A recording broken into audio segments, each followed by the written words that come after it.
So again, just testing his proportions. He does have a giant head. It is like his, if I was Sherman and these were my shoulders, because they are my shoulders, my head would be like that. Like it's gigantic, which is really fun, but created a ton of challenges for us to figure out how to make him move so it didn't look like his head was just going to snap off his body and like roll down the hallway.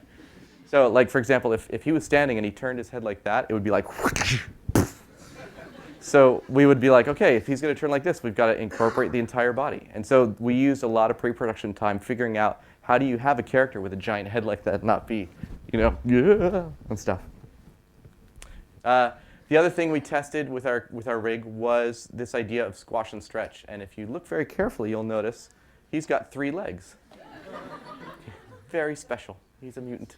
The idea for this was in a lot of old 2D animation, whenever you have a character moving very frenetically, they didn't have motion blur. So they would just throw in extra limbs and eyeballs and smears and stuff like that, which is super fun and exciting and really hard to do in CG because you've got specific geometry that you're rendering. And we've done things like that in the past, but it's been very difficult. We've actually had to send geometry to effects, who's going to then duplicate the geometry and get it in, and then have to tell lighting about it so they're aware of it, so that they render it properly. And it's this big process for any shot. And I really wanted to try and do it on the film. So I did this test very quickly, showed this to Rob, the director, and said, what do you think? Do you think we should do it? And he goes, yeah, it looks pretty good. We should do that. And I went, yes.